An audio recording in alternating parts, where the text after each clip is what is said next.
Hello, everyone.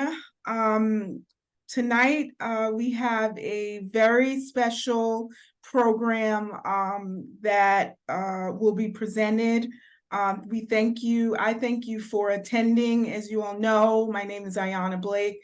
I am Lera's chapter president for program year 2023 to 2024. Tonight's program is on the 2023 WGA writers' strike. As you all may know, the strike lasted just under 5 months, and the Writers Guild addressed key workplace issues that I believe, in my view, intersect with the issues that is often on the table in bargaining. And I thought, we have been seeing the strike on the news, and we've heard all these buzzwords about AI usage and wages, but it's an industry that I know personally, I don't know too much about, and I became so intrigued that I presented this topic to our officers in the organization. And we have, in fact, have Ann Burdick, who is the general counsel at WGA East, the Writers Guild Union. And we have Andrew Kurland, who's a partner in an entertainment or labor relations attorney in entertainment and media industry, who have so much knowledge and so much information that I think is relevant and insightful to us. So I'm going to give you some information on Ann and Andrew, and then they will take over and begin speaking. The format today will be Andrew and Ann speaking, and for those of you who have questions, you can present those questions in the chat, and I will ask them as the program is going. So it will be not a reserved Q&A session, but I find it more engaging when people are asking their questions, and our speakers can respond. So please feel free. It makes the conversation more engaging when we have people participating. So I encourage you all to shoot your questions in the chat, and I will present those questions to both Ann and Andrew. As background, Ann, as I said, is general counsel at Writers Guild of America East. The Guild represents almost 7,000 writers in television, film, new media, and broadcast and digital news. Ms. Burdick oversees all legal affairs on behalf of WGA East, including WGA Minimum Basic Agreement and over 30 other collective bargaining negotiations, grievances, arbitrations, unfair labor practices, settlement negotiations, and other labor relations subjects. She managed the WGA East conflict of interest litigation against WME, CAA, and ICM. Ms. Burdick represented Writers Guild East in the most recent WGA minimum basic agreement negotiations with the American Motion Pictures and Television Producers. During the strike, she managed the WGAE Strike Fund and the WGAE Strike Rules Compliance Committee. Prior to joining the Guild, Ms. Burdick served as in-house counsel at the American Federation of Television and Radio Artists. She's a graduate of Cornell's ILR and GWU School of Law. Andrew Kurland is a labor relations attorney in entertainment and media industry. He advises producers, distributors, and exhibitors of film, television, and new media content in their labor relations with entertainment, industry guilds, and unions. Along with WGA, guilds and unions include SAG-AFTRA, the Actors Union, DGA, the Directors Guild, and the IATSE, which is essentially the crew persons union, along with IBT, drivers, and other below-the-line classifications. His client range in sophistication from majors to startup and independent film first-time producers. At this time, I'm going to hand it over to Anne as she talks about the most recent strike.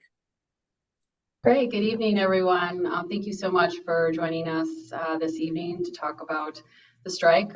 This is my, I think, 5th or 6th engagement about the strike and my last one. So I take it as sort of a closing chapter, and what better place to do it here among other attorneys. So I wanted to thank Lera for considering this topic and inviting me today. And thank you, Andrew, for engaging in a dialogue with me tonight.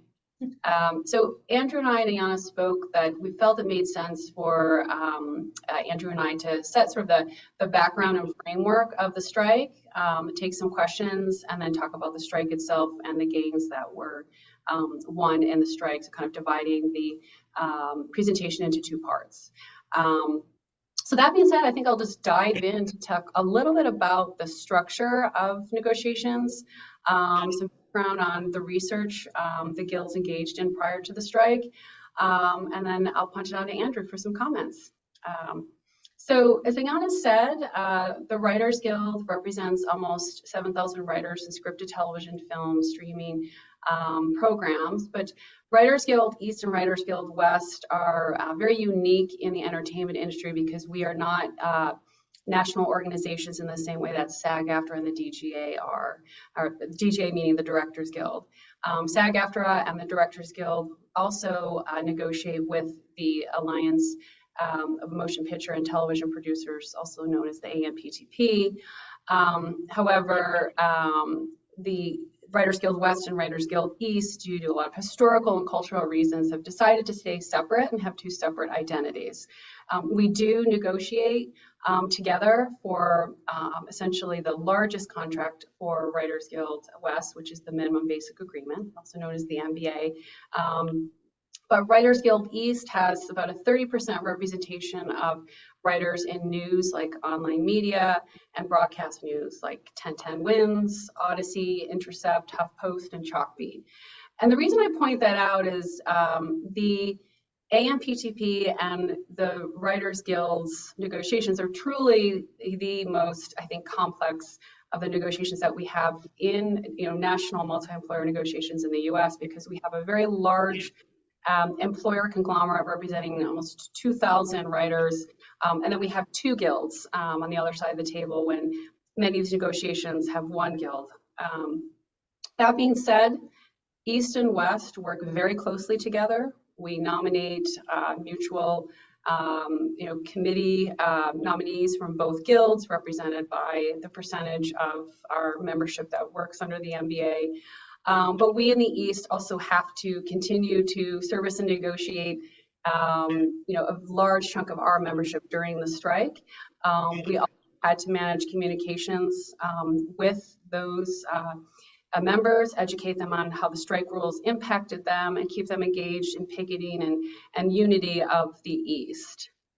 As I've said, the AMPTP represents the 8 major studio representatives, but this contract does apply to almost 2,000 signatories that do sign on to this contract.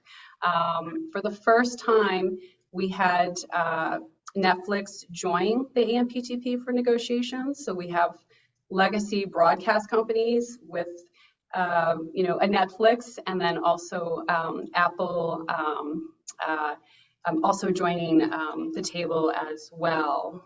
So we have a very diverse set of employers with 2 guilds. The relationship between for the MBA and the 2 guilds dates back basically to the 1930s, when certification was issued by the National Labor Relations Board. However, our relationship with the AMPTP is about 20 years old. The AMPTP was really created to prevent strikes in the entertainment industry. They negotiate with DGA, SAG-AFTRA, IATSE, and other unions. They have been successful in having only 1 strike. This is their 2nd strike since they became involved in representing employers at the negotiating table. The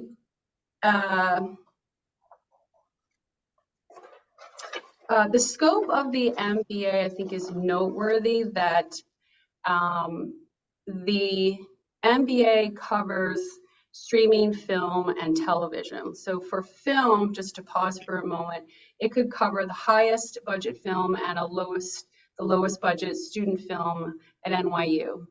For television, it can cover late night, comedy, variety, some animation, daytime, all scripted TV, and also comedy. So we have, just with those two groups, very diverse working conditions. The model of writing is very different for screenwriters than it is for television writers. And we also now have a streaming model, which really incorporates both of those types of writers. It would include television, traditional film for streamers.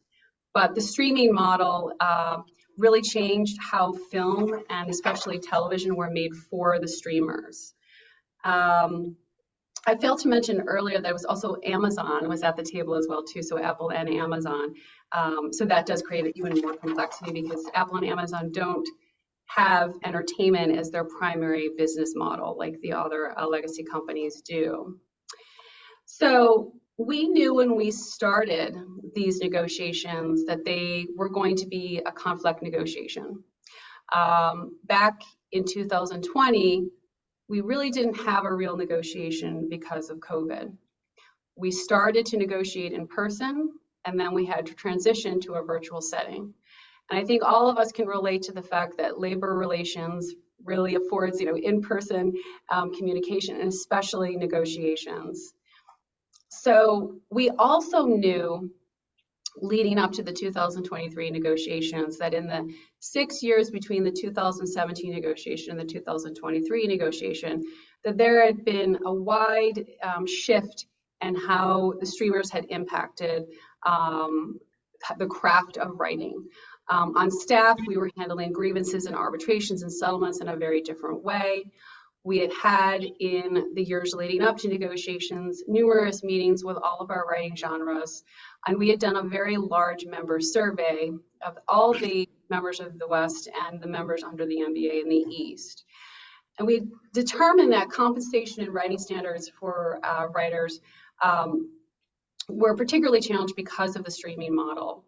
And in addition to that, there were many lingering concerns that were not addressed in 2020, and some concerns that were even before 2020.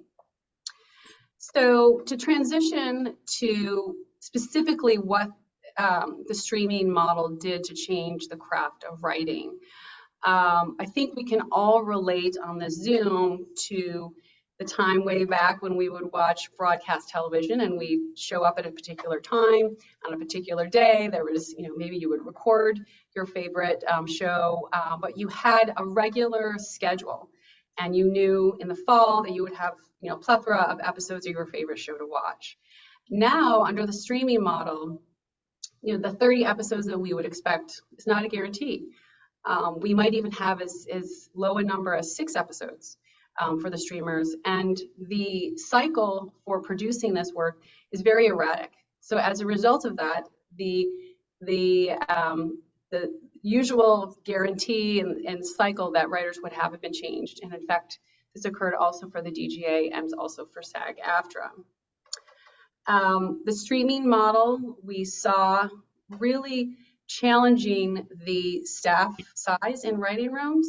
Now, for actors, it just depends on what's written in the script as to how many writers or how many actors you need. And in television, it's really a writer's domain. Directors would come in for more day assignments, but the staff size was not impacting those two units the way they were for writers. We also saw that the number of weeks that were expected to write and produce a television episode had shrunk, so we had smaller staff sizes and smaller times to create the material. And the other thing that the streamers did I thought was very interesting was to remove writing and production and separate them. Normally in the traditional model, writers were on set, they could be part of the production model. Writing and filming occurred many times simultaneously. And what the streaming model did was to separate that. So there was writing and then there would be production. And this took away a lot of opportunities for writers to learn those necessary skills in production to eventually become showrunners. So these were the challenges in streaming. And what was interesting to tackle some of these challenges, we also had to look at some old elements that really were not addressed in the 2007 strike. For example, even though we had won jurisdiction in the 2007 strike, there were no minimum rates for late night, comedy variety, daytime, and game shows in the streaming model. So any of these shows could go to the streaming model, and writers would have to negotiate their rate. There were no minimums. And there were no minimums in AVOD as well. So although we had jurisdiction for multiple cycles under the NBA, we didn't even have minimums for some of these areas. There were no residuals for global success in the streaming model. And the reality was that writers saw very successful shows being seen globally by millions of viewers and having very small residual returns. Another trend was the concept of a mini room. Some of you might have heard this in the press. So what the mini room did was allow writing on shows that had not been greenlit yet. So writers would meet, and normally only a pilot would be produced prior to a show being greenlit. But for a mini room, they would break and do kind of a crash course, if you will, in the first season, and in some cases the second or third season of a television show. This crash course and writing caused a lot of question marks as to how payment was being made to the writers. There was no weekly guarantees. There was a lot of confusion about how credits would be administered, and also who would be called back to a writing room if additional writing was required in the post the mini room. And then I'll touch upon a few issues that have been long-standing before I punt to Andrew. There were many issues prior even to the streaming model changing things that had not been addressed for television writers, film writers, and also comedy variety as well. For example, a lot of film writers felt pressure to perform rewrites. And there was no guarantee in the film side of the MBA that you would even get a rewrite in your agreement. Also for screenwriters, they wanted to have a more steady income stream rather than just getting all of their payment at the end of their employment. That had been an ongoing financial burden for film writers. For teams of writers that were both in television and film, their health and contribution benefits were divided. So say a team would earn $100, both writers would get 50, and their health and pension would be based on 50 rather than 100. And we saw a lot of team writers really struggling to earn the minimum to get health insurance. For TV, there's always a staff writer in the writing room, and that staff writer for decades never got a script fee if they received a writing credit on a television episode. And that proposal had been on the table for the guilds many times, and we had not achieved that. So in short, it had become very hard for writers in all writing genres to earn a living for themselves and their families. And as Ayanna pointed out, we also had come, to our attention was ChatGPT.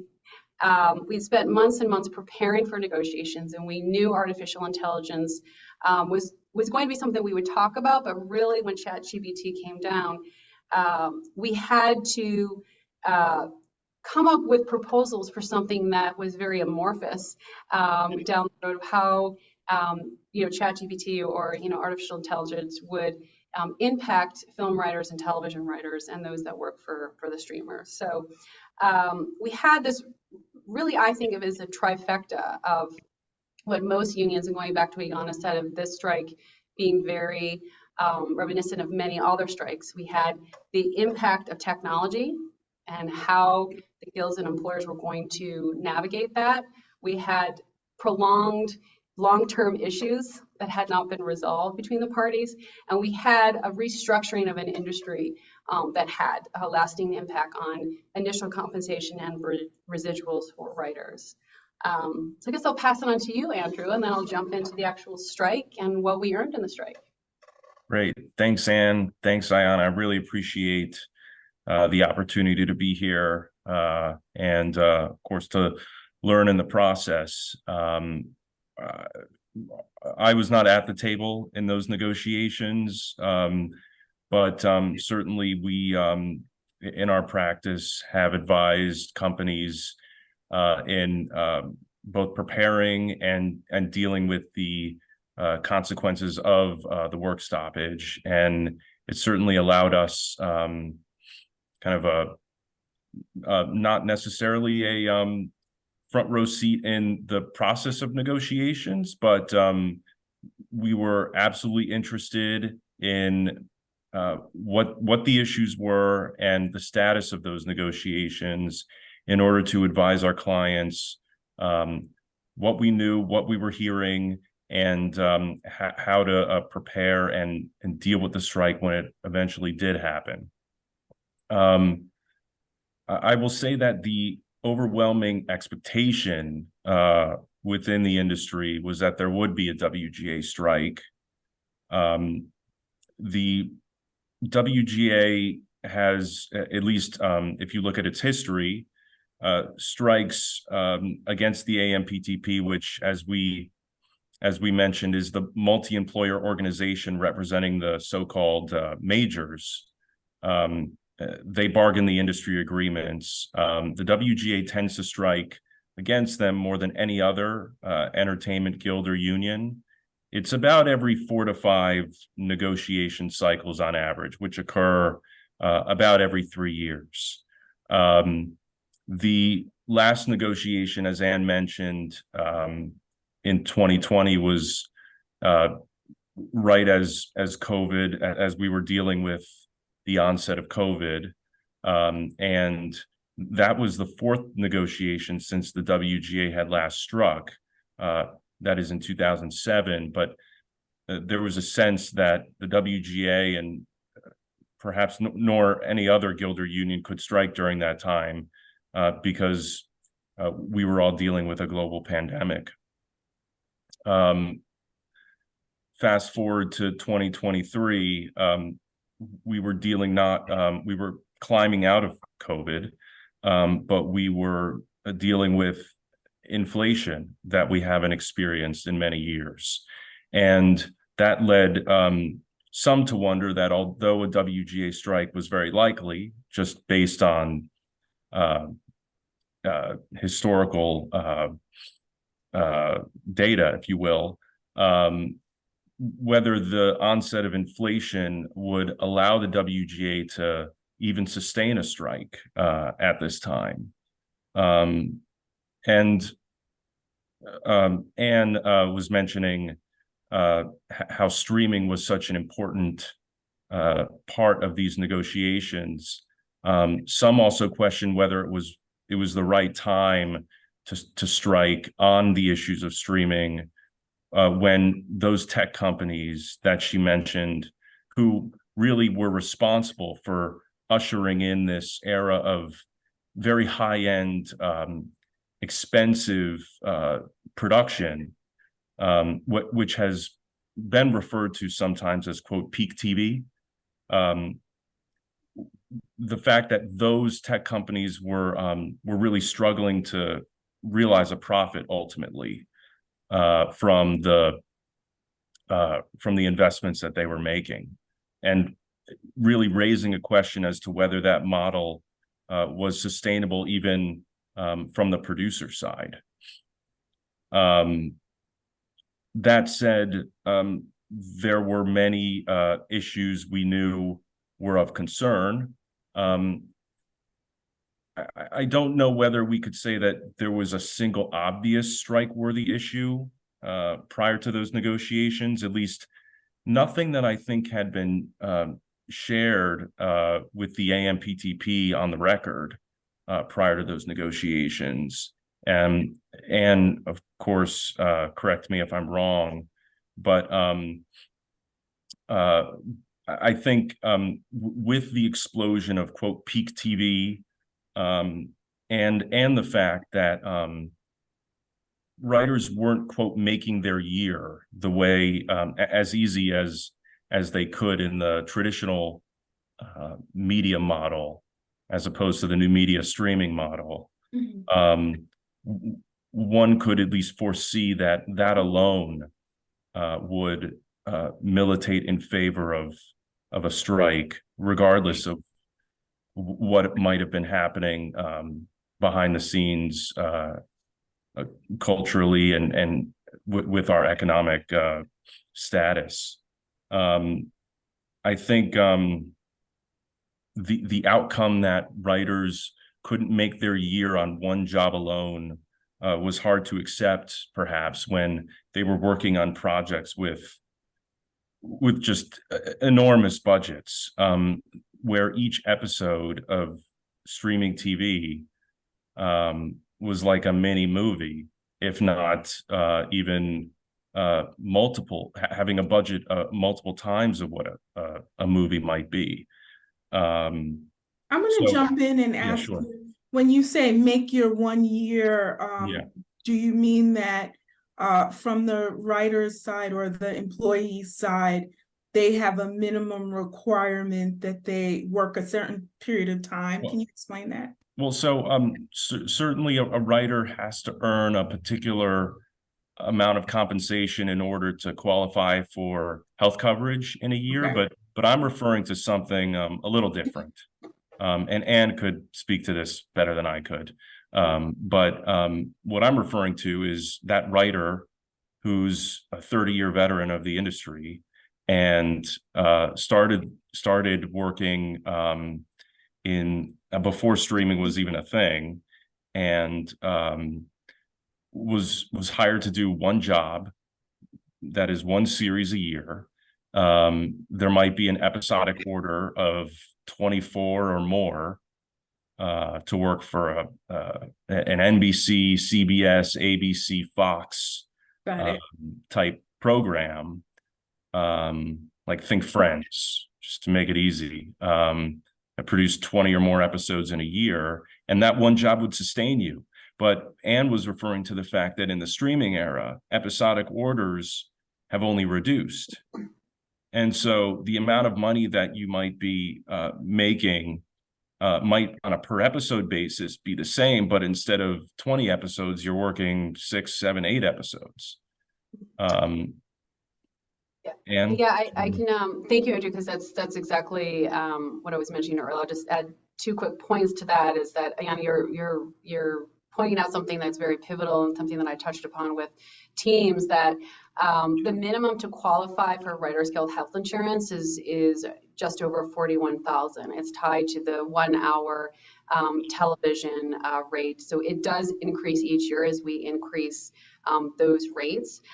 Some writers, especially we saw with teams, were having a hard time qualifying for health insurance as a result of that.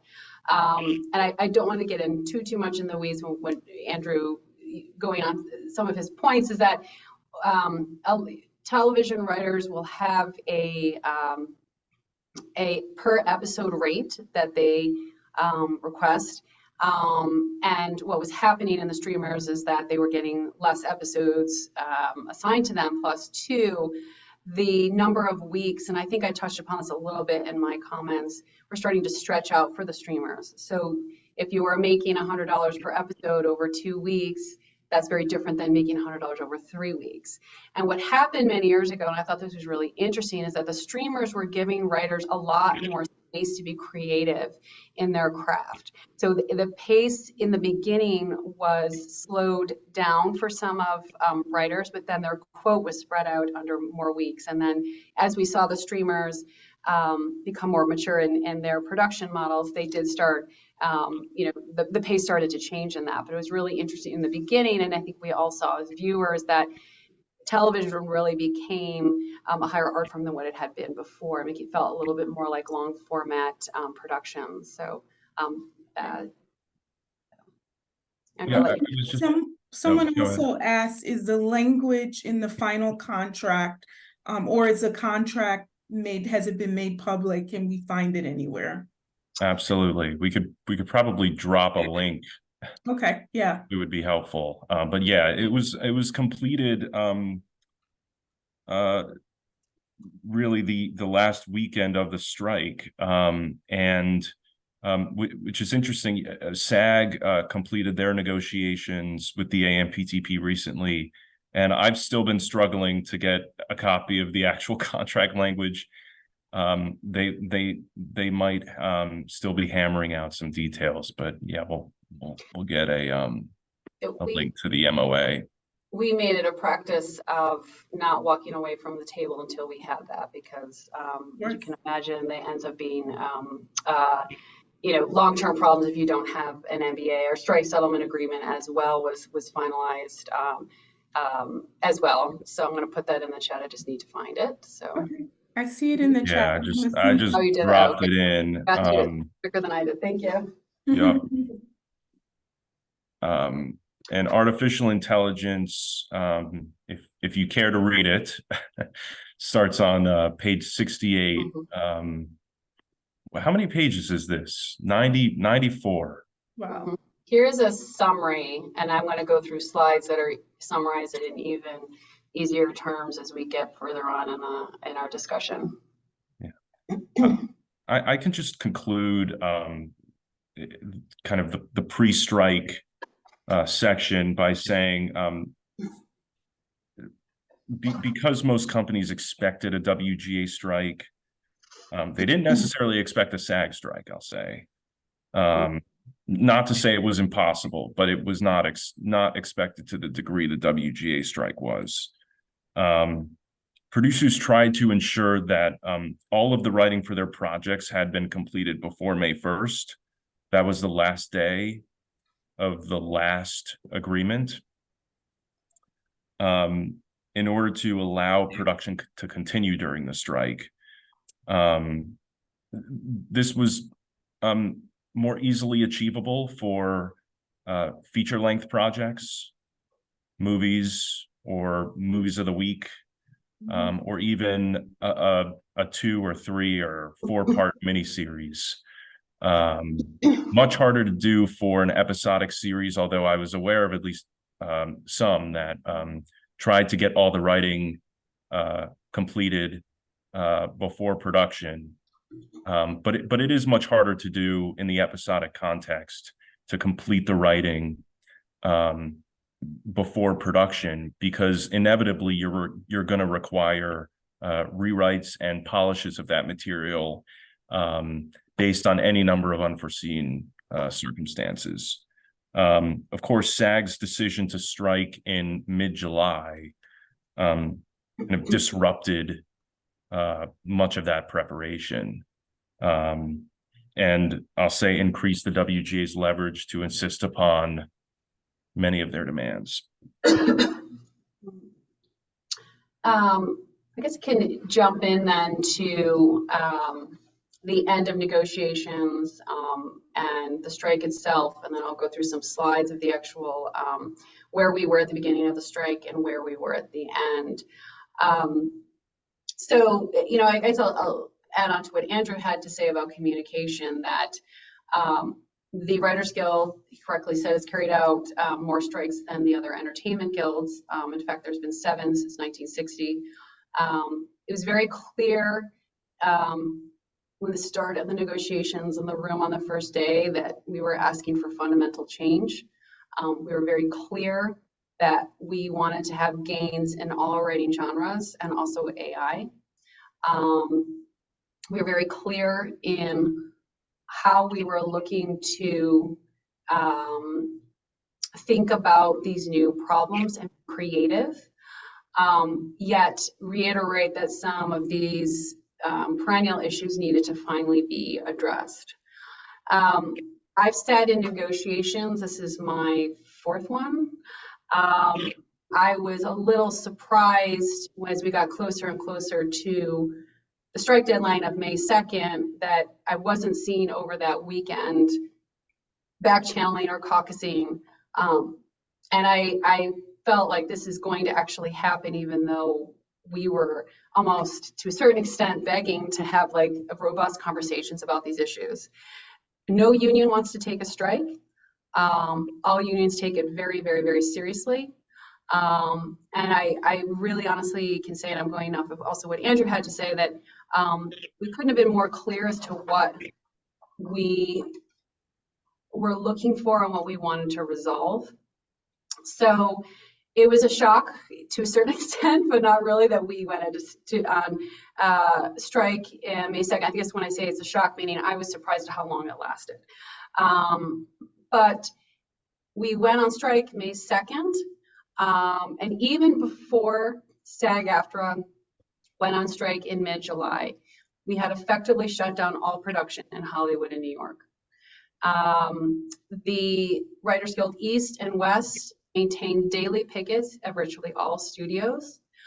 The support we received from the Teamsters, SAG-AFTRA, and the IATSE was profound. We had worked for years to have and build those relationships. We even built relationships with international writer organizations. It is very surprising that we have very similar interests in the three above the line and also to many regards below the line unions, and we had not been working together. And this was the first time that we maintained such open communication. SAG-AFTRA was at all of our pickets from day one. We also shut down location shoots throughout the US, including Hawaii, New Mexico, Cape Cod, Philadelphia, Washington, DC, Georgia, and I'm sure I'm missing a few.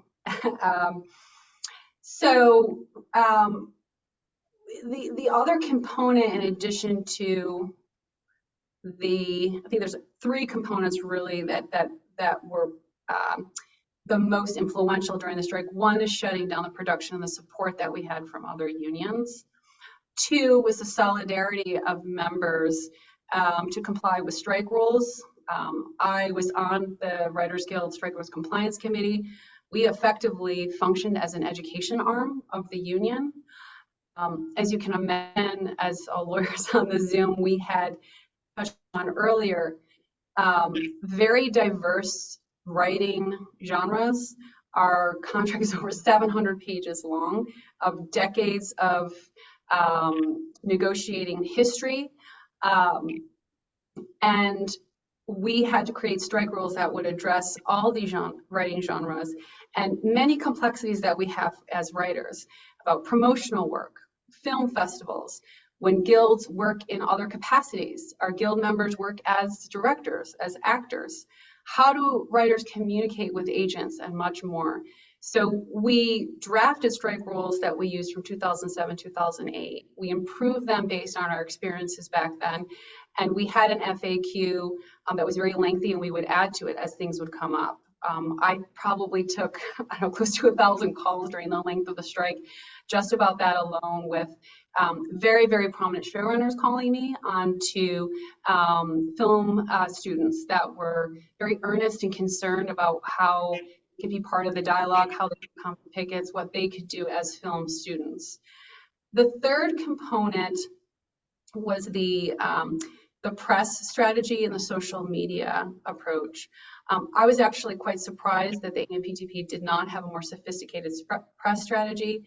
We are living in the age where the power of unions and the social dialogue around unions, I've been in this movement for over 20 years, is much more positive and accepting and understanding. I think the issues that writers were facing, all writers or all workers could relate to, as I touched upon earlier, old issues that haven't been improved upon, structural changes, and technology. I think all of us on this call can relate to AI and how that's going to impact our lives. The communication strategy had to be coordinated between two guilds and had to be coordinated with writers on our side of the equation that were not even in the MBA. So it was very complex, but very positive. I can say that my mother-in-law in Turkey, it's the first time she mentioned my job to me because I made the news in Istanbul. So the worldwide knowledge of the strike, the issues that were communicated through social media, through the press, really resonated. And by all measures, the negotiation at the end ended up being a success as of these three elements. And I want to point out something that, so we're talking about like new versus the old approach, that Ayanna spoke about the agency litigation, and some of you might have followed that several years ago, where we renegotiated our agency contract with the major agencies. And during that process, we focused on internal organizing rather than external organizing. And all of our writers gave up their agents for a considerable time period. And that experience unified writers of what we could accomplish if we worked together. And obviously using technology, whether it's Signal or WhatsApp or emails or text messaging, Facebook pages, Instagram, all of that help. Prior to the agency campaign and throughout it, through this strike, we had hundreds of captains that we constantly communicated with, and they had about 20 people that they communicated with, and we divided the captain's network based possibly on geography and writing genres. Sometimes there's no affiliation between the captain and the person that they were assigned to, but throughout all this time, there was one-on-one communications and coffees and phone calls and Zooms that built this trust. So when leadership communicated to these hundreds of captains that were kept very tightly into the loop of what was going on, we knew that our message would instantly go out. And that impacted our strength in picketing. It impacted our strength with strike compliance and also with social media. I can say that I would handle nuances of unemployment in New York State, and I would know that thousands of writers would know instantly how to fill out a certain portion of the UI form because of these communications. And also important things like, can you bring sunscreen to the picket line? Everyone had these communication networks were so robust to communicate very important issues and things that maybe were more day to day.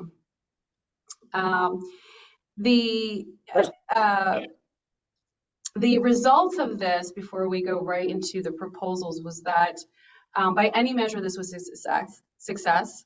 We left the table on May 2nd with a certain number on the table. We came back and resolved this for roughly 3 times what we left on the table on May 2nd.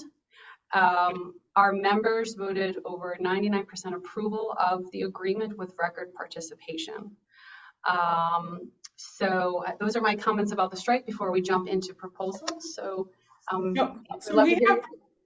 we have some questions, and I had my own question for both Andrew and both of you. So Andrew, when I heard you speaking, it sounded like, and correct me if I'm wrong, that there are some winners in this new framework, like people who are longtime veterans and writers on a TV show that brings promise, like Friends, can meet whatever requirements there are and really monetize whatever they're writing for on a show, and then go to other projects because of this streaming functionality. And maybe I was hearing it wrong. Like, are there winners and losers in this changed framework of how we watch TV and consume TV? Well, yeah, I think if you would ask the WGA, they would say, of course, that if you're employed to work on a free television program, a series for one of the major networks, that perhaps is more sustainable livelihood than being employed by one of the streamers, for the reason that you're going to have work on seasons where there's a greater episodic order. So you just need one job in order to make your year, in order to like earn the kind of money that will sustain you and your family for that year. Whereas if you're working on a streaming production where the episodic order is not 20, but it's rather 6 or 7 or 8, I'm going to need maybe 2 or 3 jobs to make my year. And what's the likelihood that I'm going to get those 2 or 3 jobs? It's hard enough getting one job. Likelihood. Is it like, I'm sure it just depends on maybe your skill set or your luck, or like, are there people working on or floating from project to project? Is that like a hard thing to come by? And, or is it more like there is a possibility that you can walk away and just simply be on one project? Like, what's the market for work, finding work in the industry? Yeah. Go ahead, Andrew. I was just going to say one more thing. Like, there's sort of another side to this, which is like, while you might need more jobs in order to, quote, make your year, who says you're entitled to any particular annual compensation? And B, what about the fact that there's more work than ever?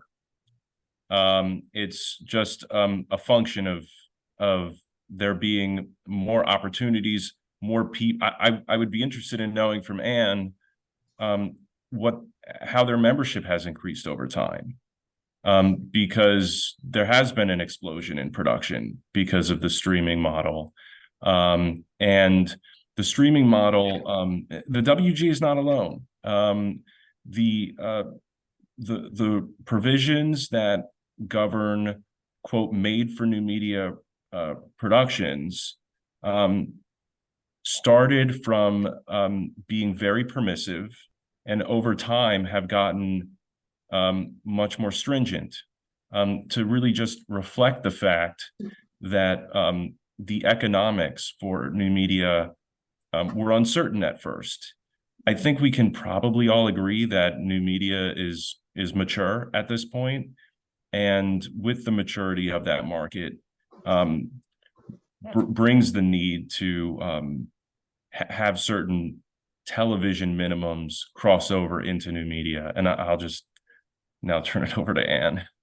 Sure. So I can say, and I've also had a stint at After, which is now part of SAG, and this applies for SAG after even more than for writers, is that, in an entertainment guild, you have a certain membership, but at any given time, probably about half of that membership is not even working under an agreement. It's because they might have left the industry. They might just be hustling for work and not being able to get work. It's a very, very obviously competitive, brutal industry.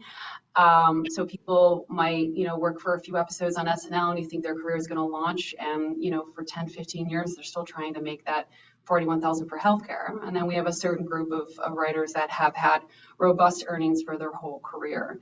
An example of this is that for the East, we permit members, if they have one guild employment, they can remain members of the guild for 10 years, which is a very long time period. The West, I believe, is only 4 years, and to join the West, you have to get a certain number of points. You can't just have one form of employment. And then we restrict, per our Constitution, who can actually vote on the MBA based on prior earning. So we might have members that are involved in the union, but they haven't worked under the MBA, and they can't even vote under the MBA, but still members. So yes, I hear you, Andrew, that this has been the heyday for the streamers of getting additional work. I would love to say that our membership, doubled. It did not. What was interesting for us is that as we negotiated and organized very robustly in online media, and I named some of the outlets that I named beforehand, we were getting increases in our, we call it our film television streaming group, because we do represent writers outside of the NBA. We represent public television, we represent Sesame Street, we represent a lot of employers in reality television. We did see an uptick, but it wasn't, what you would think when people say like there was a robust time period in television. But it did absolutely, the renaissance of streaming did give opportunities to some writers that they might not have had beforehand. So I definitely agree with that. And someone asked, are smaller studios like Tyler Perry and OWN Network a part of the AMPTP? No. Yes. I believe that they are actually, but I don't know specifically. But there's a lot of employers that are part of the AMPTP that might not necessarily be at the table as well too. So they might sign on to your MBA. Mm-hmm. I don't believe they are one of the quote major producers who are sitting at the table. So who ended up negotiating? This is an interesting segue of what actually happened at the end of negotiations, and maybe jumping into what was achieved. We had a very large negotiating committee for East and West, and then there were a lot of labor relations professionals on the other side of the table that I had worked with for a very long time. But the players in the room when we closed the deal was Bob Iger, Ted Randos, Donald Langley, and David Slav. The individuals for the East were our co-chairs, Chris Kaiser, David Goodman, our chief negotiator, Ellen Stutzman, general counsel, Tony Siegel, and our president, Meredith Stein. So it ended up being a very small group.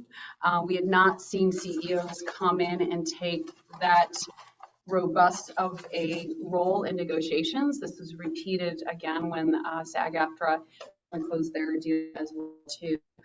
So unless there's other questions, we can jump into the slides, Ayanna, if that is something we can jump into now. Sure. Yeah, I don't see any other questions. I guess I had one more question. I'm curious to know, we've been seeing Amazon and these big companies kind of union busting in some ways, or giving workers a run for their money in their effort to unionize. And I'm wondering, with big companies like Netflix and Amazon and Apple at the table, did you get any resistance, or did they sort of follow suit during negotiations? That's a very good question. I appreciate that. So the long answer is that when Netflix first got into original streaming, I think I touched upon this earlier. As a streamer, they, writers were very anxious to work for them, because Netflix traditionally gave our community a lot of artistic license, and that was something that our writers were very appreciative and used it to create many of the shows that we now love. Netflix originally just took the terms from our contract and put them, apply them to streaming, which was not necessarily required in the beginning. I think they knew if they were going to hire the caliber of writers that they wanted, they would have to do that. So that's their narrative, and I think that they ended up, that's where they started, and the narrative at the end, is my understanding, is that they were one of the most resistant to actually close this deal. So, companies have journeys. So I can say, though, that for Amazon and for Apple, particularly for Amazon, is that when they joined and started producing original work in entertainment, that's a new world for them, because they entered a completely unionized world. So I think I would not be understating that in the room with AMPTP, that we had legacy companies that were used to decades of working with the unions and getting to a deal, and then companies that were less familiar with that and maybe had a different approach to it. So I think that it was one of the reasons why the strike was 148 days. It could have been a lot shorter than that. Well, I think also, if we're talking about the legacy, the AMPTP being the member companies, being comprised of legacy studios, traditional media studios that might be dabbling into streaming, as opposed to joined by the likes of Amazon, Netflix, and Apple, whose entire business, at least relating to entertainment, is streaming.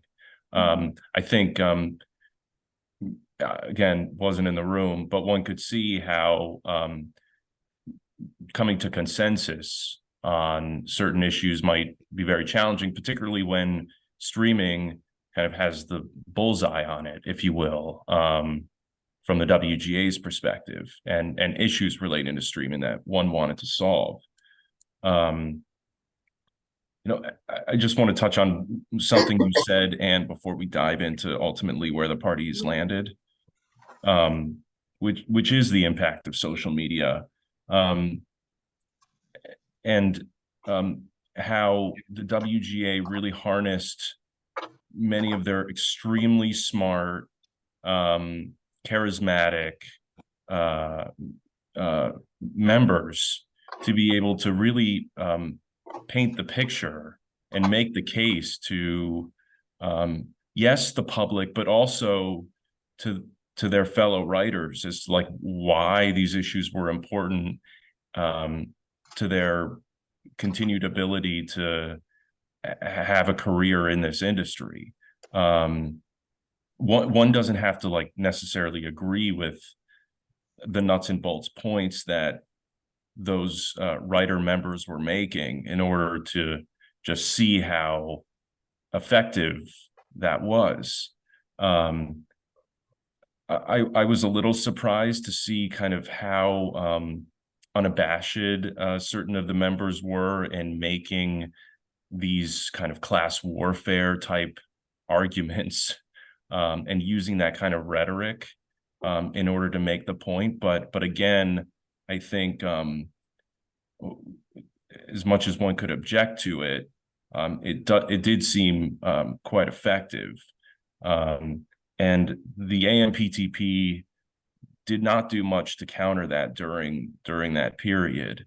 One might ask how they could have, and I'm not sure the answer to that. I think they would have had to have needed to use influencers somehow to counter the narratives that were being put forth from the WGA side.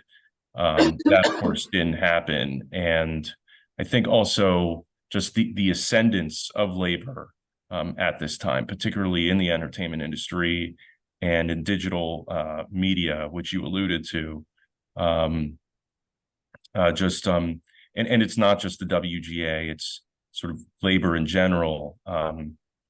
They felt emboldened, and that's what we saw during the WGA and SAG-AFTRA strikes.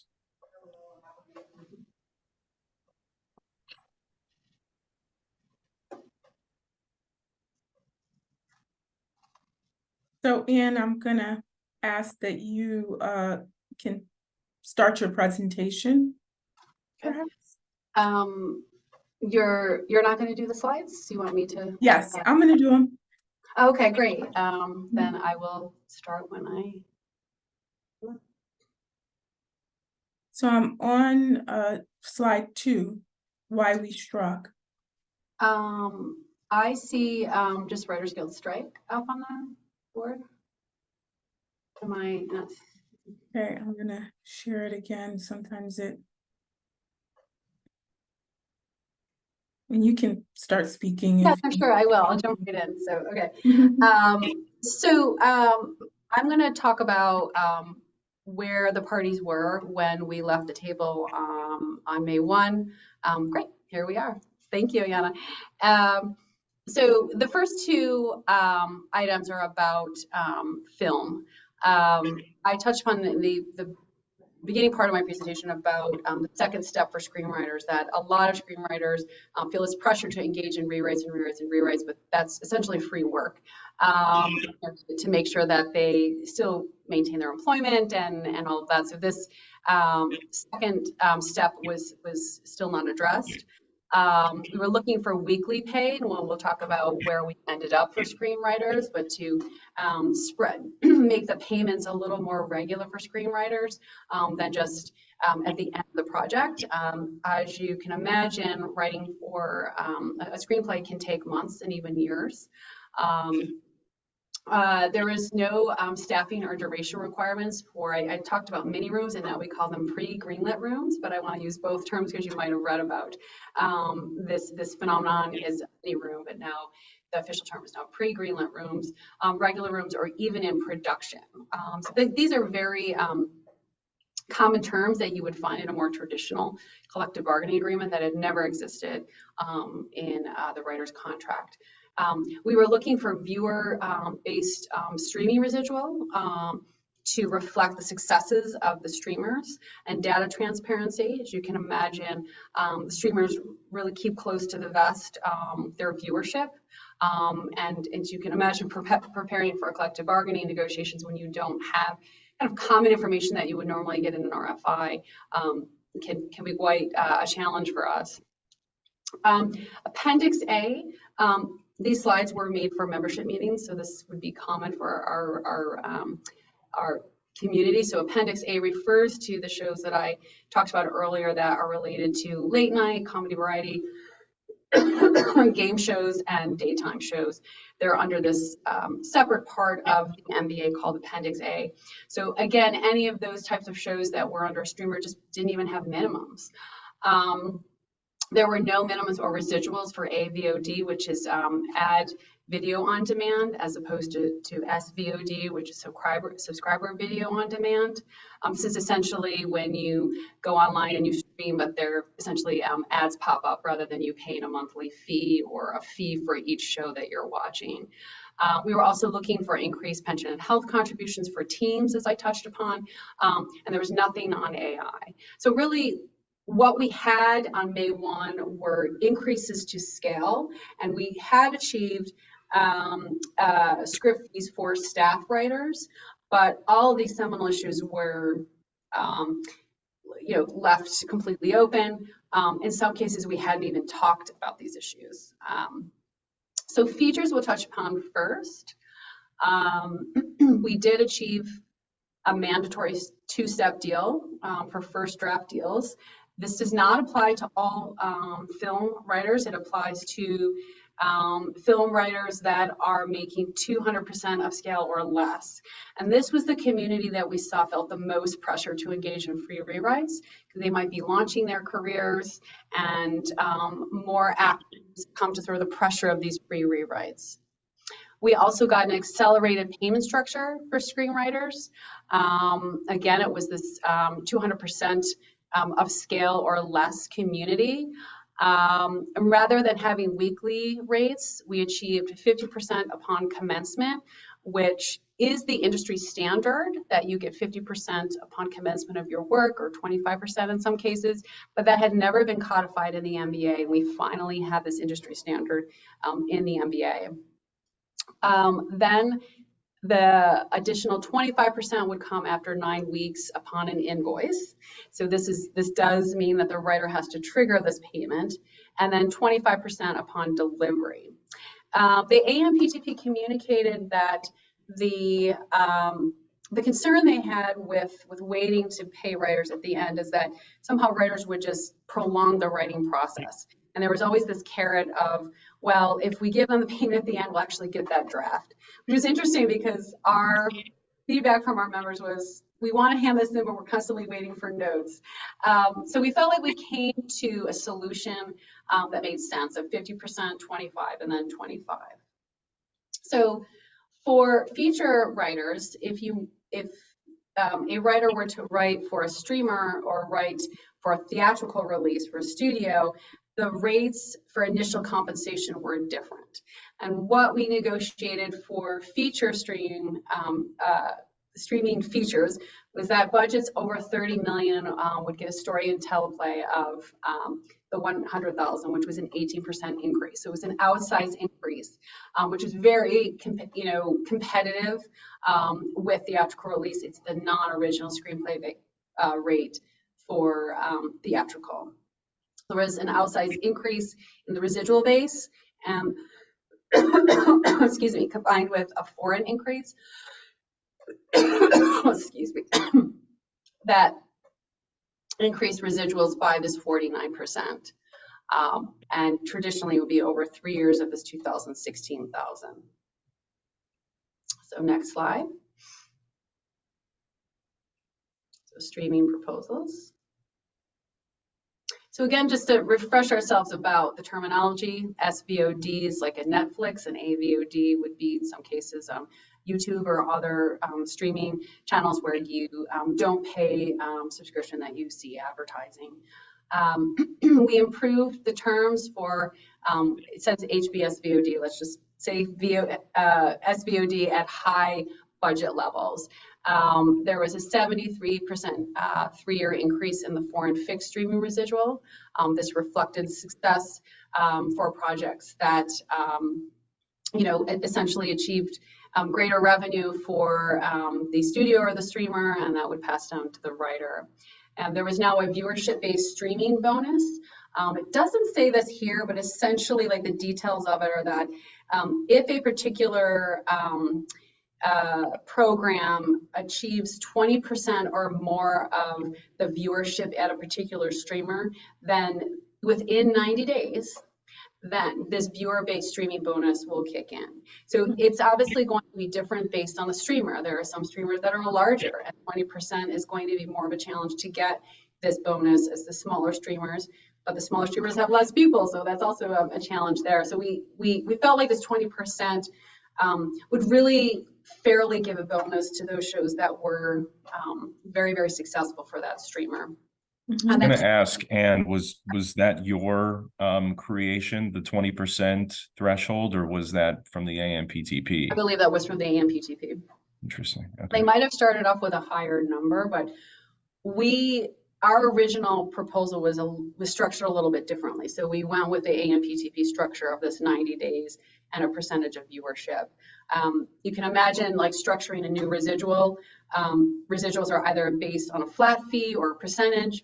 This had to be a combination really of that, of the 90 days plus 20% of viewership. So both sides really had to be creative to create this new formula. We finally got streaming data transparency.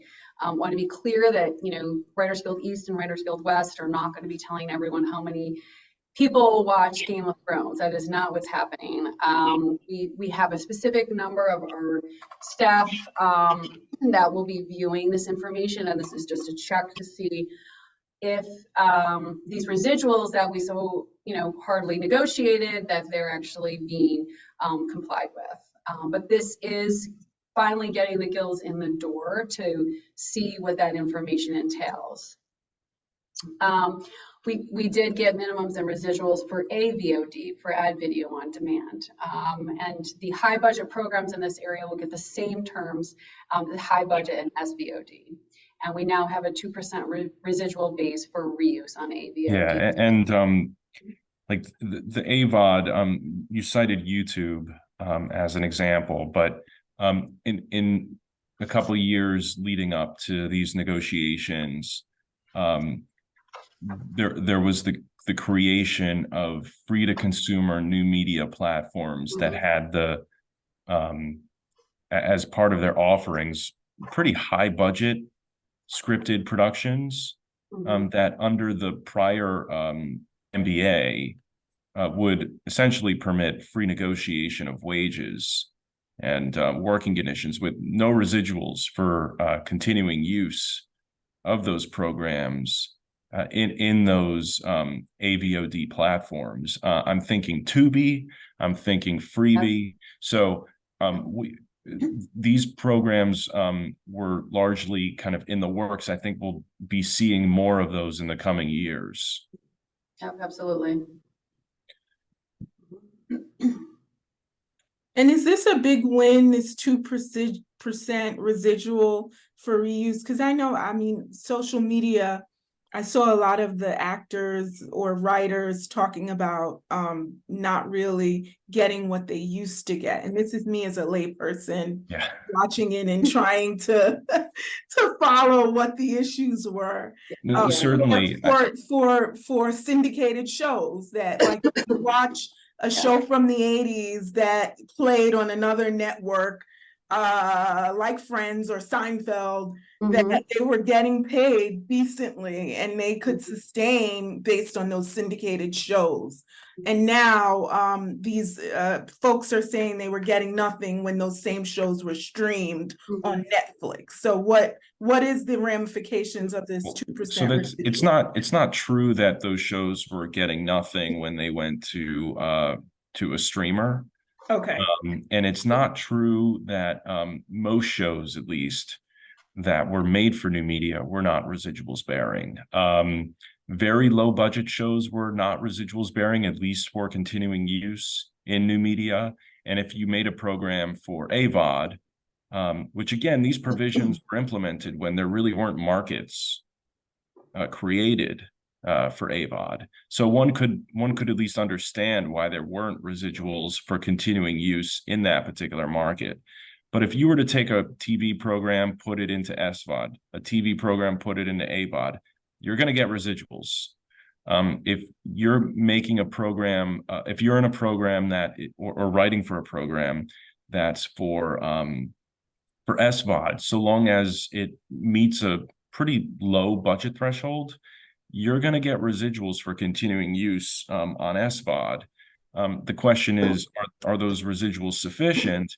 And the other question is, or it's not really a question, but many shows go to that are made for new media, die in new media. So they don't have an aftermarket the same way a Friends or a Seinfeld would have. Yeah. And when writers or performers were talking about the fact that they weren't getting residuals, they were talking about the fact that they weren't getting the same kind of ongoing revenue streams that a successful show for traditional media might receive decades on, like Friends or Seinfeld, because they're essentially owned by those streamers and are just going to be library content on those streamers forever. One could make arguments as to like why that's not necessarily true, but that's been the experience so far. But on your point though about syndication and network reruns, is that these streaming residuals, unless you get to the 20% viewership residual, are not anywhere near what those are in the most successful shows. Remember that most shows are not going to get the syndication return, but every year that we negotiate, we have more and more robust, compensation. But we did a comparison of like what you would get on a network show that was rerun a certain number of times versus streamers, and it was just so drastic and far apart that we feel like these new residuals will start to address that and push those numbers up, because as Andrew said, like it's a little bit easier when you start with company A and you go to company B and C, and there's additional steps. With a streamer, you are repeating on the same model, and if you don't even have those numbers, how do you get residuals? And so these new residual setups of this 90-day window and this 2% on AVOD are really going to address that drastic disparity that we saw prior to the strike. Yeah. I guess we can jump into this Appendix A area. We were able to translate some but not all terms of Appendix A into the streaming model. So for comedy, variety, quiz, audience, and other non-dramatic shows, this would be like the Drew Barrymore show, which is non-dramatic. If the show has a budget of $600,000 per half hour and $1.15 million for 1 hour, then the minimums would come over. Remember, in Appendix A, it's not just the minimums, it's also a 13-week guarantee. that you get in regular, the regular more traditional broadcast model. This 13-week guarantee only applies to comedy variety, doesn't apply to these other areas of Appendix A. And daytime serials, there is a requirement to negotiate and to discuss residuals, but there are no minimums. So we brought over the vast majority and the chunk up that we had in Appendix A to streaming. So that's the details there. In episodic television, this is where we're talking about compensation and duration, and then we'll get to minimum staffing at the next slide. So the minimums were 5, 4, and 3.5. I do want to say accolades to my brothers and sisters and comrades over at SAG-AFTRA that they achieved a 7% increase in their first year, so they should be very proud of that. We do have different levels within television and different titles, and we created a new title of writer-producer that reflected the reality on the ground of these individuals getting paid at a scale that just wasn't reflective of their experience and what they were negotiating. So that new tier had a 9.5% rate, a rate that was 9.5% above the next lowest tier. As we talked about earlier, script fees for staff writers we had on May 2nd, so we obviously kept that post-strike. And this here talks about the development rooms, the mini rooms. So rather than having someone come in and just work for 3 or 4 weeks, there is a minimum guarantee of 10 weeks. In linear television, it is 13 weeks. If the guarantee is 19 weeks or less, there's a premium. So it's sort of like, are you going to shop at Costco, or are you going to go to CVS to get your supplies? And so if you're going to hire a writer for a longer period of time, the weekly rates will go down. But for shorter time periods, there is going to be a premium to hire writers for a shorter time period. And there's a requirement for 3 writer producers, including the showrunner, in this mini room situation. So it does provide minimum staffing in this new structure. Span was something that we negotiated prior to the strike, but we did now increase the earning caps from 400 to 450. Essentially just means, not to get too much in the weeds, if you make less than now 450 rather than 400, certain provisions of span will apply to you. And when beforehand they didn't. And also this span protection would apply to limited series, which we've seen just exponentially increase recently, where we have limited television shows that are actually quite successful too. So the next slide is also about television proposals. And this talks about minimum staffing in other rooms besides the mini room. The number of writer producers increases with the number of episodes. As you can imagine, the workload is different when you are writing 6 episodes or when you're writing 13 or more episodes. So it increases from 3 to 5 to 6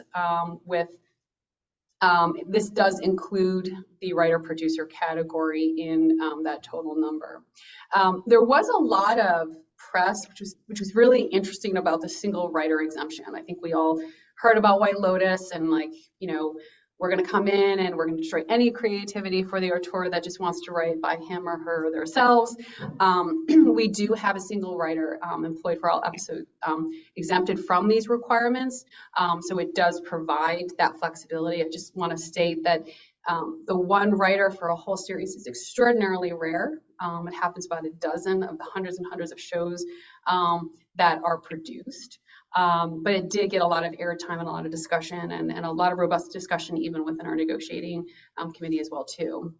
So I think this created flexibility, but then a floor for the vast majority of our shows. So we now have a minimum staff requirement of 20 weeks during the duration of a post greenlit room. So that does extend that employment in the production area. And 2 development room writers must be hired back. So this guarantees that 2 individuals from the pre-greenlit room will be hired if the room, does, reopen from being greenlit and more ready services are required. This last section here is, I think, resonates for writers really in all, or workers in all fields, that the production experience that writers get to become hyphenates or producers or showrunners is really done internally, where our members educate each other. For all employers, this is like free training for their next generation of top talent.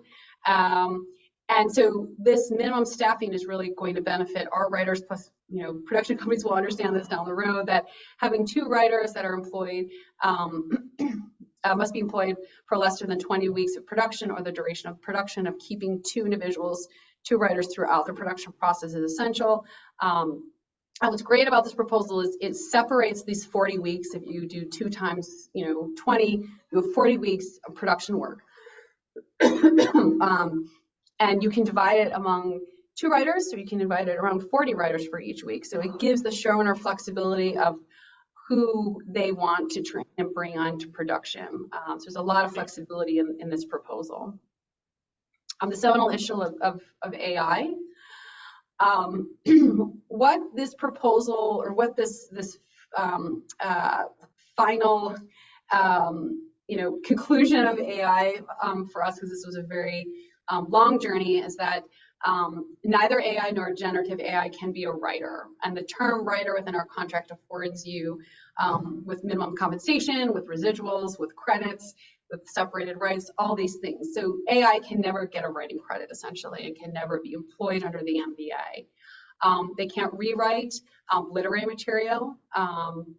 So this protects, say, if a work is rewritten, it can't be originally generated by AI. AI cannot be considered source material. And a writer can, however, choose to use AI, but is not required to. So I just want to highlight this, that there's not a consensus from all writers that they never want to use AI. There's some writers that want to embrace this technology and see how they can work with it. So this affords that flexibility. The company must disclose if there's any AI generated material given to a writer. So no writer is just given something and they don't realize it was AI generated. And the WGA reserves all rights to challenge the use of writers' material to train AI. And we know there's a lot of litigation in this area. What's not included on the slide, which was something that we did negotiate, was the ability to have semi-annual meetings with the ANPTP and all their representatives as we go down this journey of AI. And we need to discuss maybe some new things that we just didn't even know about when we were in the negotiating room in May, June, or July, and August and September of 2023. I know we're getting short on time, so I'm just going to go through these things of like the minimum increases. We did get a 0.5% in pension and health. We did solve this teams problem. So teams are given pension and health on the full compensation of the team rather than dividing it. And we did get some extension of coverage for those individuals that were impacted by the inability of earning during the strike to keep their health benefits. The final value was 233, and on the first slide, it was 86 million. So you can see what the strike, how it improved the overall MBA. This was very so much information that I think I'm sure our membership and folks who've been listening in can now take back into our watching of television, and you know, we are involved in the experience to some extent. Andrew, I want to know what if you can opine on this, what the implications of this $233 million a year deal. Like, how are you thinking about this as you advise your clients, and what this all means, kind of big picture for you as an advisor? Yeah, so most of our clients that we deal with on a day in and day out basis are independent producers. So they are less concerned, that is, independent producers who are engaged by one of the major studios to produce a project for them for a fee.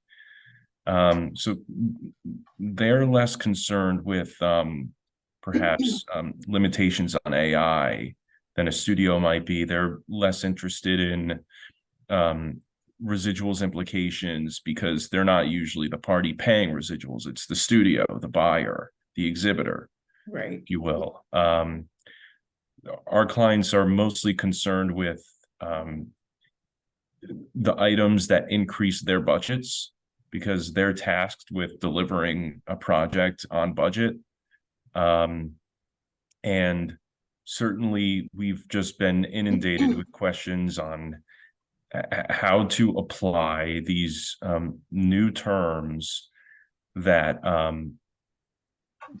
require a certain number of writers to be employed, both for in the development room context, that is the pre-green light context, the writer's room context, that is the post green light context, and then for during the production period for the limited productions that are subject to the requirement to continue on certain writers. And that is really what they've been focusing on. And of course, when the increased minimums for writer producers, which provide an outsized increase in year one of 9.5%, I think in addition to the 5% that's already negotiated, which 9.5% I think carries on through the term of the agreement.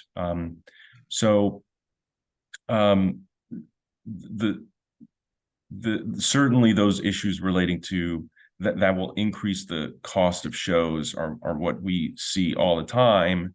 And I think the increased cost of production as a result of this deal leads one to question whether there will be fewer productions overall, whether the industry, at least in streaming, might contract, whereas we've seen this expansion, this amazing expansion of production, whether these more stringent terms will result in a contraction. And I think ultimately it remains to be seen whether these gains won by the WGA will be realized in the long run.